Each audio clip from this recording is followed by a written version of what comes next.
ಇನ್ನು ಸ್ವಲ್ಪ ಹೊತ್ತಿಗೆ ರಾಜ್ಯಪಾಲರು ಕೂಡ ಸ್ಥಳಕ್ಕೆ ಬರ್ತಾರೆ ಅಂತಿಮ ದರ್ಶನವನ್ನು ಪಡೆಯಲಿಕ್ಕೆ. ಕೆಲವೇ ಕ್ಷಣಗಳಲ್ಲಿ ರಾಜ್ಯಪಾಲರು ಕೂಡ ಬರ್ತಾರಂತೆ. ಭಾರತ್ ಅಂತಿಮ ದರ್ಶನವನ್ನು ಪಡೆಯಲಿಕ್ಕೆ ರಾಜ್ಯಪಾಲರು ಬರ್ತಾ ಇದ್ದಾರೆ. ತಾವರ್ ಸಿಂಗ್ ಗೆಹ್ಲೋಟ್, ಅದಕ್ಕೋಸ್ಕರ ಅಲ್ಲಿ ಸಿದ್ಧತೆಗಳು ಕೂಡ ಆಗಿದೆ. ರಾಜ್ಯಪಾಲರು ಅವರ ಮನೆಗೆ ಭೇಟಿ ಕೊಡ್ತಾ ಇದ್ದಾರೆ.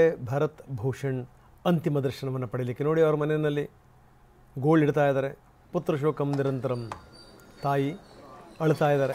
ಮುಗಿದು ಈ ಇಳಿ ವಯಸ್ಸಲ್ಲಿ ಪಾಪ, ಇಳಿ ವಯಸ್ಸಲ್ಲಿ ಈ ತಂದೆ ತಾಯಿಗಳಿಗೆ ಏನಾರ ಆದರೆ ಮಕ್ಕಳು ನೋಡ್ಕೋಬೇಕು. ಕರ್ಮ ನೋಡಿ ಎಂತಿದೆ, ಹೆಂಗಿದೆ ಅಂತೇಳಿ ಅಂತ. ಮಗನೇ ಸತ್ತೋದ. ಯಾವ ಕಾರಣದಿಂದ, ಯಾರಿಂದ ಮಗ ಸತ್ತಿದ್ದು, ಯಾವ ಕಾರಣದಿಂದ ಈ ಶಿಕ್ಷೆ?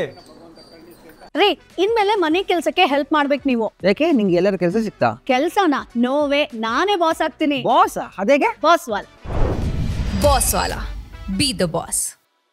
ಯಾವ ದೇಶಕ್ಕೆ ಹೋಗಿದ್ರು ಇವರು? ಸೂಡಾನಿಗೆ ಹೋಗಿದ್ರಾ? ಸೂಡಾನಿಗೆ ಹೋಗಿದ್ರಾ? ಅಥವಾ ಪಾಕಿಸ್ತಾನಕ್ಕೆ ಹೋಗಿದ್ರಾ? ಬಾಂಗ್ಲಾದೇಶಕ್ಕೆ ಹೋಗಿದ್ರಾ? ಅಫ್ಘಾನಿಸ್ತಾನಕ್ಕೆ ಹೋಗಿದ್ರಾ? ನಮ್ಮ ನೆಲದಲ್ಲಿ, ಭಾರತದಲ್ಲಿ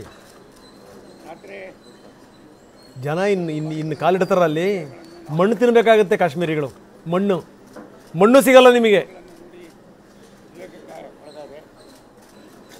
ಯಾಕಂದರೆ ನಿಮ್ಗಳ ಬೆಂಬಲ ಇಲ್ಲದೇ ಇದು ಯಾವುದೂ ಕೂಡ ಆಗಲಿಕ್ಕೆ ಸಾಧ್ಯವೇ ಇಲ್ಲ.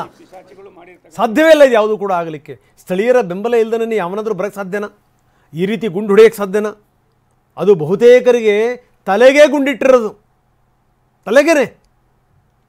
ಎಲ್ಲ ಒಂದು ಕಡೆಗೆ ಅದು ಭಾಳ ಸುರಕ್ಷಿತವಾದ ಪ್ರದೇಶ, ಏನೂ ಆಗಲ್ಲ ಅನ್ನುವಂಥ ಮನೋಭಾವನೆ ಇದೆಯಲ್ಲ, ಅದೇ ಮುಳ್ಳಾಗ್ಬಿಡ್ತು ನಮಗೆ.